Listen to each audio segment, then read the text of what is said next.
Hello friends, Tollywood heroine Aishwarya Rajesh తమిళంలో stardom సంపాదించుకున్న సంగతి తెలిసిందే. నిజానికి తెలుగమ్మాయి అయినప్పటికీ కోలీవుడ్ ఇండస్ట్రీలో రాణిస్తోంది. గ్లామర్ రోల్స్ కాకుండా నటనకు ప్రాధాన్యత ఉన్న చిత్రాలను ఎంచుకుంటూ తనదైన ముద్ర వేసింది. ప్రస్తుతం ఆమె నటించిన ఓ సినిమా ఇప్పుడు తెరపై చర్చకు వచ్చింది. నటుడు విదార్థ్ తన కెరీర్లో ఎన్నో విలక్షణమైన పాత్రలు పోషించి నటుడిగా మంచి గుర్తింపు తెచ్చుకున్నాడు. ఆయన నటించిన చిత్రాల్లో కుట్రమే దండనై ఒక మైలురాయిగా నిలిచింది.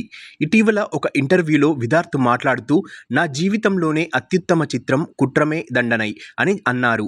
ఈ చిత్రం తన కెరీర్ను మలుపు తిప్పిందని, ఒక నటుడిగా తనకు ఎంతో సంతృప్తిని ఇచ్చిందని ఆయన పేర్కొన్నారు.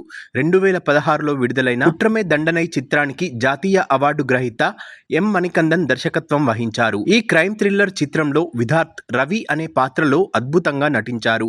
కథ ప్రకారం రవి టన్నెల్ విజన్ అనే అరుదైన కంటి సమస్యతో బాధపడుతుంటాడు. దీనివల్ల అతనికి కేవలం 30% చూపు మాత్రమే ఉంటుంది. క్రమంగా పూర్తిగా చూపు కోల్పోయే ప్రమాదం ఉండడంతో కంటి శస్త్రచికిత్స కోసం ఆయన భారీగా డబ్బు అవసరం పడుతుంది. ఆ సమయంలో తన పక్కింట్లో జరిగే ఒక యువతి హత్యకు అతను ఏకైక సాక్షిగా మారుతాడు. ఆ హత్య కేసులోని నిందితులు తమను కాపాడమంటూ రవికి పెద్ద మొత్తంలో డబ్బు ఆఫర్ చేస్తారు. డబ్బు అవసరం కోసం రవి ఆ పరిస్థితులలో ఎలా చిక్కుకున్నాడు, చివరకు ఏం జరిగింది అనేదే ఈ సినిమా కథాంశం.